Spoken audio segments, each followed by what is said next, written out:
Hi hello ನಮಸ್ಕಾರ. ನೀವು ಕೇಳ್ತಿದ್ದೀರಾ ಜ್ಞಾನ ಭಾರತಿ ಮಿರ್ಚಿ, ಸ್ವಲ್ಪ ಲೇಟ್ ಮಗ. ಇಂಡಿಯನ್ಸ್ಗಿರೋ ಎರಡು ಅತಿ ದೊಡ್ಡ ಹುಚ್ಚುಗಳು, ಒಂದು ಕ್ರಿಕೆಟ್, ಇನ್ನೊಂದು ಸಿನಿಮಾ. ಕಳೆದ ರಾತ್ರಿ ಎಲ್ಲರ ಮೆದುಳು ಹುಚ್ಚಿಡ್ದು ಮ್ಯಾಚ್ ಒಳಗೆ ಕಿಚ್ಚೆ ಹತ್ತಿತ್ತು. 24ರ T20 ವರ್ಲ್ಡ್ ಹಿಸ್ಟ್ರಿಲಿ ಹಳ್ಸಕ್ಕಾಗ್ದಂಗೆ ಅಚ್ಚೆ ಹಾಕಾಯ್ತು. ಬೂಮ್ ಅಂತ ಮ್ಯಾಜಿಕ್ ಮಾಡಿದ್ ಬೂಮ್ರಾ ಬೌಲಿಂಗು, ಫುಲ್ ಶೇವಿಂಗ್ ಮಾಡ್ಕೊಂಡು ಪಂದ್ಯಕ್ಕೆ ಇಳ್ದಿದ್ ನಮ್ ಪಾಂಡ್ಯ. ಅತ್ತ ಸೌತ್ ಆಫ್ರಿಕಾ ಫುಲ್ ಪಲ್ಯ. ಬಿಗಿನಿಂಗ್ ಅಲ್ಲಿ ನಮ್ಗಿಲ್ಲ ಹಾರ್ಟ್ ಬ್ರೇಕು, ಕೊನೆಗೆ ಸೌತ್ ಆಫ್ರಿಕಾ ಕರೆಂಟ್ ಶಾಕು. ಗುರಿ ತಲುಪವಾಗ ಅದೆಷ್ಟೇ ಚಾನ್ಸಸ್ ಮಿಸ್ ಆಗಿದ್ರು, ಇರೋ 1% ಚಾನ್ಸ್ ಅಲ್ಲಿ ರೂಟ್ ಮ್ಯಾಪ್ ನೇ ಚೇಂಜ್ ಮಾಡೋ ಚಾಲೆಂಜ್ ಕಿಂಗ್ಗೆ ಇರೋದು. ಕೈ ಹಿಡ್ದಿದ್ದು ಬಾಲ್ ಕ್ಯಾಚ್ ಅಲ್ಲ ಮಚ, ಅದು ಮ್ಯಾಚ್ಗೆ ಮೊದಲೇ ವರ್ಲ್ಡ್ ಕಪ್ ಅಂತಾರೆ ನಮ್ ಜನ. ನೀವೇನಂತೀರಾ? ಹರ್ಷದೀಪ್ ಸ್ವಿಂಗ್ಗೆ ದಂಗಾದ ವೀಕ್ಷಕರು ಅಂತೀರಾ?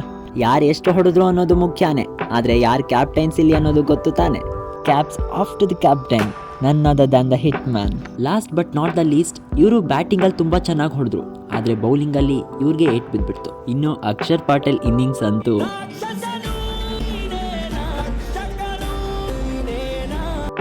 ಒಟ್ನಲ್ಲಿ ಒಗ್ಗಟ್ಟಿನಲ್ಲಿ ಬಲವಿದೆ. 17 ವರ್ಷದ ಸ್ಯಾಡ್ ಗ್ಯಾಪ್ನ 11 ಜನ ಸೈಡ್ ಗ್ಯಾಪಲ್ಲಿ ಫಿಲ್ ಮಾಡಿಬಿಟ್ರು. ಈ ಸಲ ಕಪ್ ನಮ್ದು ಆಗೋಯ್ತು ಗುರು. ಹಿಂಗೆ ಕೇಳ್ತಾ ಇರಿ, ಸಪೋರ್ಟ್ ಮಾಡ್ತಾ ಇರಿ, ಮತ್ತೆ ಸಿಗೋಣ. ಅಂದ ಹಾಗೆ ಶೇರ್ ಮಾಡೋದು ಮರಿಬೇಡಿ. ಇದು ಜ್ಞಾನ ಭಾರತಿ ಮಿರ್ಚಿ.